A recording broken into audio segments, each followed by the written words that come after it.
कि इतना अच्छा व्यवस्था कि हर जगह पे जाइएगा ऑक्सीजन के लिए या किसी को भी कोई दिक्कत हो, यहाँ पर चमचमा रोड बना हुआ है। रात हो दिन हो, किसी को तबीयत खराब हो, पट से जा सकता है, आ सकता है। इतना अच्छा हॉस्पिटल का भी सुविधा यहाँ पर दिया गया है। लेकिन यही पड़ोसी राज्य बिहार है, लेकिन वहाँ पर ये व्यवस्था देखने को तक मिलता नहीं है। क्यों नहीं मिलता है? कहा कि यहाँ का वहाँ का नेता चोर है। चोर इसलिए कहेंगे कि कोई व्यवस्था नहीं कराता, सिर्फ राजनीति में घूमते हैं और विकास के नाम पे सिर्फ लूटने का काम करते हैं। लेकिन यही यूपी का व्यवस्था देख लीजिए, आप जिधर जाइएगा उधर चमचमाता रोड मिलेगा, कचरा के एक निशान तक नहीं मिलेगा यहाँ। लेकिन वहीं पर बिहार में हॉस्पिटल के सामने चले जाइए, वहाँ पर भी कचरा मिलेगा, लेकिन यहाँ पर रोड है तो देखिए कितना चमचमाता रोड है और कितना अच्छा सुविधा है कि चारों तरफ पेड़ है। और एक भैया है यहाँ के है, उनसे हम बात करते हैं और जानते हैं। क्या भैया, यहाँ बाबा योगीनाथ इतना अच्छा व्यवस्था दे रहे हैं आपको, क्या कुछ कहिएगा उनको? योगी बाबा अच्छा काम कर रहे हैं यूपी में। अच्छा काम कर रहे हैं। हाँ जी, 70 हॉस्पिटल से लेकर रोड से लेकर सब चमचमा दिए। व्यवस्था, प्रशासन, सारी चीज़ें सही तरीके से चल रही है। यहाँ पे टाइट है सारी चीज़। हाँ जी। अच्छा ये बताइए, यहाँ पर कोई एग्जाम होता है बीपीएससी लेके या किसी का भी, तो क्वेश्चन भी लीक हो जाता है यहाँ पे? लीक वीक नहीं होते पेपर। लीक नहीं होता? मालूम है आपको बिहार में क्वेश्चन बार लीक हो जाता है। आप बिहार से हैं क्या? हाँ, बिहार से। बिहार की स्थिति को दिखाना चाह रहे हैं? हाँ। बिहार पे मैं यही बोलूँगा मित्र, एक समय था जब यूपी और बिहार ना साथ में नाम लिए जाते थे। अच्छा। और दोनों ही यहाँ से बदमाश निकले हैं, पर दोनों से ही आईएएस और आईपीएस भी निकले हैं। ज़्यादा करके निकलता है। बिहार से भी उतना ही आईपीएस निकलता है जितना यूपी से निकलता है। बात करें विकास की, बिहार में वो सब यूनिवर्सिटी हैं जहाँ पूरी दुनिया आती थी। तक्षशिला, नालंदा, ये सब यूनिवर्सिटी में पूरी दुनिया, पूरा विश्व से आदमी आता था। मगध साम्राज्य था, पाटलिपुत्र था। अब वो सब जो चीज़ें थी वो आगे नहीं ला पाए, उसी विकास को हम आगे नहीं बढ़ा पाए। इसमें एक ही मुझे मुख्य कारण लगता है, यूपी और बिहार दोनों लगे हुए हैं। एक गंगा है, गंगा मैया हमारी जो बांट रही है।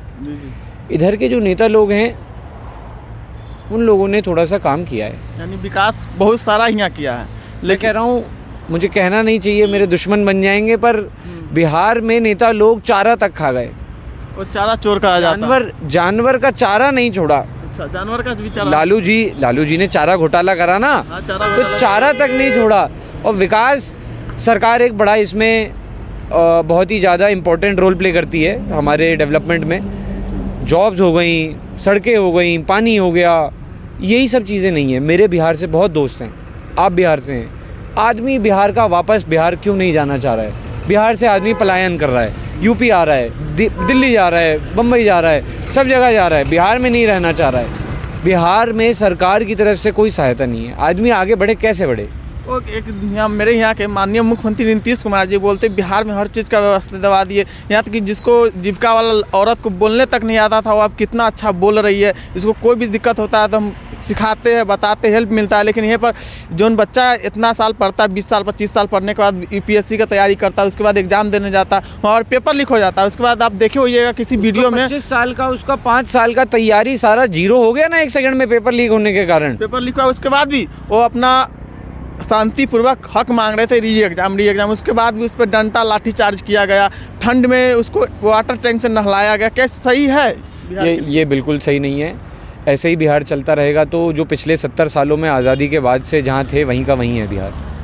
अब विकास की ज़रूरत है। बातें और भाषणबाजी और नेतागिरी छोड़ के नेताओं को काम करने की आवश्यकता है।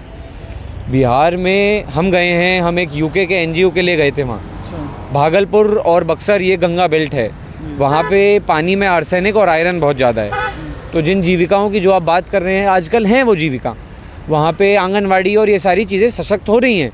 पर उसी के साथ साथ आपको इसमें बहुत सारा घोटाला रोकना पड़ेगा, आपको भ्रष्टाचार बंद करना पड़ेगा, आपको विकास करना पड़ेगा, बहाने बंद करने पड़ेंगे, भाषणबाजी बंद, काम चालू। अच्छा ये बताइए, कभी बाबा योगीनाथ इधर घूमने आते हैं तो विकास जो होता है वो उनको जाने के बाद विकास वहीं पर रह ही जाता है सारे दिन के लिए, या खोल के उसे ले जाता है? फिर नहीं, जो है यही है। लेकिन बिहार में जब नीतीश, अभी क्या है ना, आप कभी भी आइए, अभी 2 दिन बाद आपको यहाँ मिलेंगे, आना जाना लगा रहता है बाबा का। कभी मोदी जी उनके साथ आ जाते हैं, तो पूरी रोड पे वैसे पे भी आपको दिखेंगे 10 कम से कम पुलिस वाले एक रूट पे दिखेंगे, उस दिन आपको 20 दिखेंगे।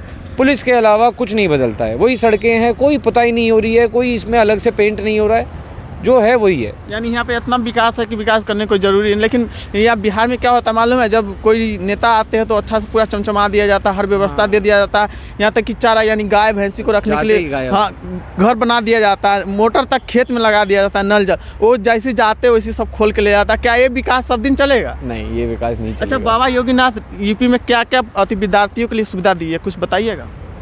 ज़्यादा हम नहीं जान रहे, विद्यार्थी अब नहीं रहे, अब थोड़ा सा काम में आ गए हैं, बिजनेस में आ गए हैं, पर विद्यार्थियों के लिए इन्होंने बढ़िया काम किया है। बढ़िया काम किया है। अब देखो, जैसे पेपर लीक होने की बात होती थी तो पहले और शासनकाल में औरों के उसमें रहा है कि पेपर लीक हुए यहाँ भी, पर इनके आने से शक्ति आई है। सारे स्कूल में सब जगहों पे जाते हैं, मोदी जी बच्चों को पसंद करते हैं तो योगी जी भी उसी पदचिन्हों पे चल रहे हैं, तो स्टूडेंट्स के लिए यहाँ पे राहत है। अब बस का किराया लें या हम मेट्रो में लें या हम और जगहों पे लें जहाँ एंट्री वगैरह लगती है, तो विद्यार्थियों को यहाँ पे राहत है। जब बाबा योगीनाथ ने मेट्रो का भी सुविधा दे दी, लेकिन बिहार में जानते बस चलने का रोड सड़क नहीं है, जहाँ 3-3 बार पुल गिर जाता है साल में, ऐसा व्यवस्था है। यहाँ के नेताजी बनवाते हैं, नीतीश कुमार जी। बात वही है ना, मैं आपको एक आज अंदर की बात बताता हूँ। 10 करोड़ रुपए सैंक्शन कराए, 10 करोड़ रुपए सैंक्शन कराए कि रोड बनाएंगे यहाँ से यहाँ तक की 10 फुट की। अब एक ही बारी सैंक्शन हुआ ना, अच्छे से बना देंगे तो दोबारा कैसे सैंक्शन करा पाएंगे? बात तो सही है। उसमें थोड़ा बस काम चल दिया, निरीक्षण भी हो गया, निरीक्षण वालों ने निरीक्षण भी कर दिया, 1 करोड़ उनको भी गया, किसी को कुछ गया। सड़क में 1 ही करोड़ लगा, 9 करोड़ गायब हो गया। सड़क कहाँ से रहेगी? 10 करोड़ तो सड़क के थे, सारी व्यवस्था पूरा, यानी वहाँ के ठेकेदार नेता सारे लोग मिलके अपना काम कर लेते हैं। 6 महीने बाद फिर कॉन्ट्रैक्ट निकालेंगे ना, एक और सड़क मरम्मत की जरूरत है, एक नई सड़क। इलेक्शन आएगा उस वक्त निकालेगा, उस समय तो फिर बड़ी बड़ी बातें होती हैं, उस समय बहुत विकास की, स्कूलों की, अस्पतालों की, योजनाओं की, उस समय सब बातें होती हैं, उसके बाद सब ठंडा पड़ जाता है। अच्छा, कहीं ना कहीं आप लोगों को कभी सोचते हैं, दुख होता है कि हम यूपी वाले इतना आगे बढ़ गए, बिहार आज तक पीछे है? जो मेरा रूममेट था कॉलेज में, वो बिहार से था, वो यहाँ रहा, उसने काम किया, घर पे कुछ ऐसी परिस्थिति रही कि उसको वापस जाना पड़ा। और मेरे बहुत दोस्त बिहार से हैं, सब आके यहाँ पे बस जाते हैं, वापस नहीं जाते, और फिर कहते हैं मेरा बिहार महान। मैंने कहा वापस जाके क्यों नहीं कर रहे तरक्की? इसलिए नहीं कर रहे क्योंकि उस आदमी को अगर वो वापस जाए और वहाँ कुछ करना चाहे, कोई सपोर्ट नहीं है। अगर कोई सपोर्ट नहीं है तो मैं जाके वहाँ पे कैसे विकास करूँगा? इंडस्ट्री जा ही नहीं रही हैं, बिजनेसेस आ ही नहीं रहे हैं, सरकार की तरफ से सपोर्ट नहीं है, सब्सिडी नहीं है, ये सारी चीज़ें नहीं होंगी, इंफ्रास्ट्रक्चर नहीं बनेगा, विकास नहीं होगा। आपका नाम क्या हुआ? अनुभव त्यागी। आप कहाँ से हो? मैं यूपी से हूँ, बुलंदशहर। धन्यवाद। नोएडा के पास रहता हूँ। चलिए ठीक। और देखिए भैया से हम बात की है जो कितना अच्छा यूपी के बारे में विकास के लिए बताया है, लेकिन नीतीश कुमार जी सुन लीजिए, हमारा बिहार को भी व्यवस्था दिवाइए, जो है चमचमाता रोड, हर जगह पे लाइट दिखाए दे, रोड के साइड में जहाँ पे लोग के घर बसे या नहीं बसे, लेकिन वहाँ पर लाइट का सुविधा मिले, लेकिन यहाँ पर व्यवस्था तो कुछ है नहीं। तो और नीतीश कुमार से हमको अनुरोध है कि जल्द से जल्द इतना व्यवस्था करवा दे, पेपर जो लीक होता है बंद करवा दे, रोड का सुविधा दे दे, लाइट का सुविधा दे दे, और अपना निचन से काम करे। फिर इलेक्शन आने वाला है, नेता जनता चुन लेगा, क्या करना है नहीं करना है। जय हिंद।